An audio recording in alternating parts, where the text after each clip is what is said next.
जिस गन्ने से गुड़ इतना काला होता है उसकी चीनी इतनी सफेद कैसे होगी। केमिकल्स उसमें डाले जाते हैं। और मैं एक चीनी मिल के अधिकारी जो मैनेजर है, मैं उनकी बात आपको बता रहा हूं। उन्होंने कहा कि मुझे लगभग 12 साल हो गए चीनी मिल में काम करते हुए, और जब से मैंने काम करना शुरू कर दिया चीनी मिल में, तभी से मैंने घर में चीनी लाना ही बंद कर दिया। मैं तब से अपने बच्चों को चीनी खिलाता ही नहीं हूं, जबकि नौकरी से सैलरी वहीं से मिलती है, मगर चीनी नहीं। मैंने कहा कि आखिर कौन सी घटना घटी जिसके कारण से आपने ऐसा किया। तो उन्होंने बताया एक छोटी सी घटना कि चीनी मिल में जो ये पानी निकलता है ना, चीनी के बनने के बाद उस प्रोसेसिंग में जो पानी निकलता है, उस पानी में वो सारा केमिकल भी मिक्स रहता है, और उस पानी को चीनी मिल वाले लोग अक्सर एक टंकी में जमा करके रखते हैं। ये सभी चीनी मिल वालों के पास में होता है, आप भी कभी जाएंगे तो आपको भी पता चलेगा। वो टंकी में वो पानी रखा जाता है, लेकिन रोज रोज प्रोसेसिंग हो रहा है, रोज चीनी बन रही है, रोज बहुत सारा पानी आ रहा है, तो आखिर कब तक एक टंकी की क्षमता है ना, कितने दिनों तक वो टंकी खाली रहेगी। भर जाती है, भरेगी तो फिर क्या करेंगे, खाली करना है। तो क्या किया था चीनी मिल के लोगों ने, सोचा कि छोड़ो ना, अब कहां जाएंगे उसको फेंकने के लिए कहीं दूर, क्योंकि अब उतनी बड़ी टंकी जिसमें हजारों गैलन पानी है, उसके लिए ट्रांसपोर्ट में कितना खर्च आएगा, तो बेहतर होगा रात के अंधेरे में कहीं खेत में डाल देते हैं। क्योंकि जनरली फैक्ट्रियां तो होती हैं ऐसे ही बिराने में, तो कहीं डाल देते किसी खेत में, क्या पता चलेगा पानी है कि चीनी मिल का पानी है क्या। तो ये सोचकर मैनेजमेंट वाले लोगों ने रात में ही उस पानी को खेतों में छुड़वा दिया, और नतीजा ये हुआ कि उस खेत की सारी फसल जल गई, मिट्टी बंजर हो गई।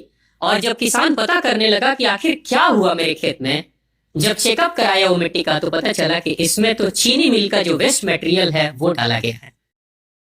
तब उसको खबर मिली कि हाँ, किसी स्टाफ ने बताया कि हाँ, हमारे चीनी मिल से ही पानी डाला गया था आपके खेत में, और पूरी मिट्टी बंजर हो गई।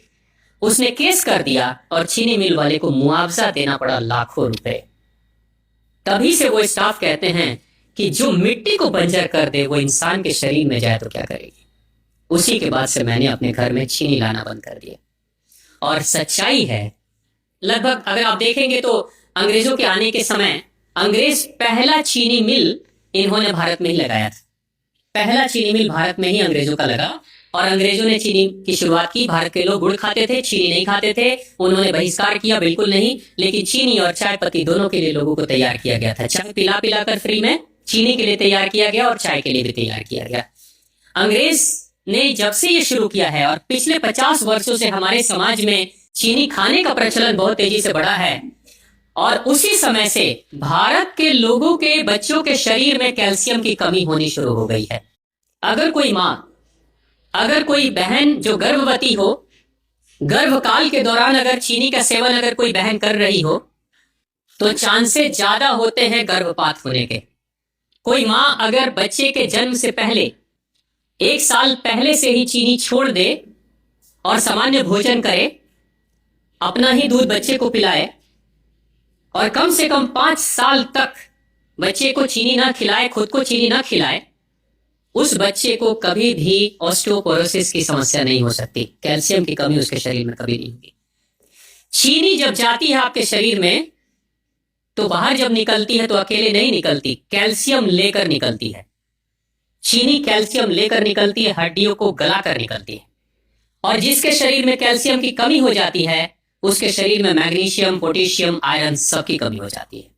कैल्शियम वो तत्व है कि जिसके शरीर में कम हो जाए सारे तत्व कम हो जाएंगे, और कैल्शियम की कीमत पे चीनी हम खाते हैं। भारत, पाकिस्तान, बांग्लादेश, नेपाल, ऐसे कुछ देशों के अलावा दुनिया के बहुत सारे ऐसे राष्ट्र हैं जहां चीनी का इस्तेमाल ही नहीं होता। आज भी चीनी खाते नहीं, बहुत सारे देश नहीं खाते बिल्कुल। आप गुड़ खाया करिए, वो ज्यादा बेहतर है, चीनी को छोड़िए।